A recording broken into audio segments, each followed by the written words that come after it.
High, আমি সাইফুদ্দিন মোল্লা। আজও আমি তোমাদের মাঝে চলে এসেছি। তো প্রিয় ছাত্রছাত্রী, আশা করি তোমরা সবাই ভালো আছো। আজ একটি সুন্দর টপিকস, ক্লাস 11 এর ফিলোসফির সেকেন্ড সেমিস্টারের একটি সুন্দর টপিকস, ক্লাস 11 এর সেকেন্ড সেমিস্টারের একটি সুন্দর টপিকস অমাধ্যম অনুমান, সেই চ্যাপ্টার একটি সুন্দর প্রশ্ন, বস্তুগত বিবর্তন কাকে বলে, বস্তুগত বিবর্তনের নিয়মগুলি কি কি, উদাহরণ সহ আলোচনা করো, এটি নিয়ে আমরা আজ আলোচনা করব। তো প্রিয় ছাত্রছাত্রী, তোমরা আমার সঙ্গে নিয়মটিকে ভালোভাবে দেখো, জীবনে ভুলবে না। একদম সহজ সরল ভাবে তোমাদেরকে বোঝানো হবে। তো দেখো, আগে আমরা জানবো বস্তুগত বিবর্তন কাকে বলে। এর আগে জেনেছিলাম বিবর্তন কাকে বলে। দেখো, বস্তুগত বিবর্তন কাকে বলে, এই বস্তুগত বিবর্তন কাকে বলে জানতে গেলে তার আগে আমাকে জানতে হবে, বস্তুগত বিবর্তন কাকে বলে জানতে গেলে তার আগে আমাকে জানতে হবে একটা উদাহরণ। আলো হয় সুখদায়ক,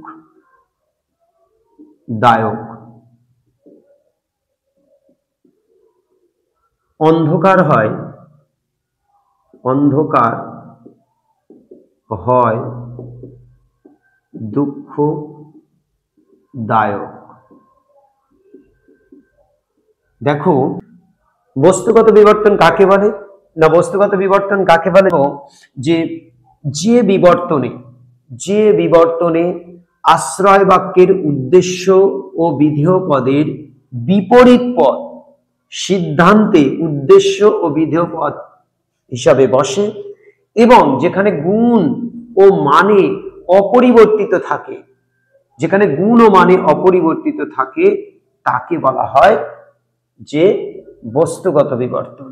তাহলে যে বিবর্তনে আশ্রয় বাক্যের উদ্দেশ্য সিদ্ধান্তে যে বিবর্তনে আশ্রয় বাক্যের উদ্দেশ্য ও বিধেয় পদের বিপরীত পদ সিদ্ধান্তে উদ্দেশ্য বিধেয় পদ হিসেবে বসে এবং যেখানে গুণ ও মানে অপরিবর্তিত থাকে, পরিমাণ উচ্চ থাকে, তাকে বস্তুগত বিবর্তন বলে। এবার উদাহরণ কি, আলো হয় সুখদায়ক, অন্ধকার হয় দুঃখদায়ক, অথবা বলতে পারি উঁচু হয় ভয়দায়ক, নিচু হয় সাহসদায়ক, তারপরে বলতে পারি আমি গরম হয় কষ্টদায়ক, ঠান্ডা হয় আরামদায়ক, এই সমস্ত বিষয়। এবার নিয়ম, বস্তুগত বিবর্তনের 1 নম্বর নিয়ম কি, আশ্রয় বাক্যের উদ্দেশ্য পদ সিদ্ধান্তের উদ্দেশ্য হয়, তবে বিপরীত। আশ্রয় বাক্যের উদ্দেশ্য পদে, এটা আশ্রয় বাক্য, এর উদ্দেশ্য পদের বিপরীত পদ, আলোর বিপরীত পদ অন্ধকার, উদ্দেশ্য পদ হয়। 2, আশ্রয় বাক্যের বিধেয় পদের বিপরীত পদ সিদ্ধান্তে বিধেয় হয়। 3, আশ্রয় বাক্য সিদ্ধান্তের গুণ একই থাকে, অর্থাৎ হয় সমান সমান হয়, নয় সমান সমান নয়। 4, আশ্রয় বাক্য সিদ্ধান্তের পরিমাণ উজ্জ্ব থাকে, অর্থাৎ সকল, এসব কোনো এসব লিখতে হয় না, এখানে সকল লিখতে হয়। 4 হয়ে গেল। 5, এই বিবর্তনে কোনো প্রাণীর কথা উল্লেখ থাকে না। দেখো, আলো সুখদায়ক, অন্ধকার দুঃখদায়ক, উঁচু নিচু সাহসদায়ক ভয়দায়ক, এই সমস্ত বিষয়গুলো দেখো যে বিবর্তনে কোনো প্রাণীর কথা উল্লেখ থাকে না।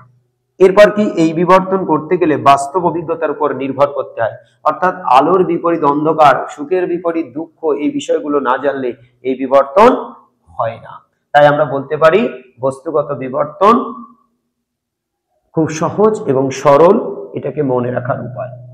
তাহলে একদম সোজা আর একবার রিপিট করে দিচ্ছি যে বস্তুগত বিবর্তন কাকে বলে, বস্তুগত বিবর্তনের নিয়মগুলি কি কি, তা উদাহরণ সহ লেখো। যে বিবর্তনে আশ্রয় বাক্যের উদ্দেশ্য ও বিধেয় পদের বিপরীত পদ সিদ্ধান্তে উদ্দেশ্য বিধেয় রূপে নির্গত হয় এবং গুণ ও মানে অপরিবর্তিত থাকে, পরিমাণ উচ্চ থাকে, তাকে বস্তুগত বিবর্তন বলে। উদাহরণ, আলো হয় সুখদায়ক, অন্ধকার হয় দুঃখদায়ক, অথবা উঁচু হয় ভয়দায়ক, নিচু হয় সাহসদায়ক। এরপর আছে কি, এই বস্তুগত বিবর্তনের নিয়ম 1, আশ্রয় বাক্যের উদ্দেশ্য পদের বিপরীত পদ, আশ্রয় বাক্যের উদ্দেশ্য পদের বিপরীত পদ সিদ্ধান্তে উদ্দেশ্য হয়, আলোর বিপরীত অন্ধকার, মানে 2 হচ্ছে কি, বিধেয় পদের বিপরীত পদ সিদ্ধান্তে বিধেয় হয়, যেমন কি সুখদায়কের বিপরীত দুঃখদায়ক। 3, আশ্রয় বাক্য সিদ্ধান্তের গুণ একই থাকে, অর্থাৎ হয় সমান সমান হয়, নয় সমান সমান নয়। 4 হচ্ছে আশ্রয় বাক্য সিদ্ধান্তের পরিমাণ উজ্জ্ব থাকে, মানে ফাঁকা থাকে। 5, এই বিবর্তনে কোনো প্রাণীর কথা উল্লেখ থাকে না। 6, এই বিবর্তন বাস্তব অভিজ্ঞতার উপর নির্ভর করে গড়ে ওঠে। তো প্রিয় ছাত্রছাত্রী, আজ এই পর্যন্তই, পরের দিন আবার দেখা হবে, ততক্ষণ ভালো থেকো। May God bless you. Thank you.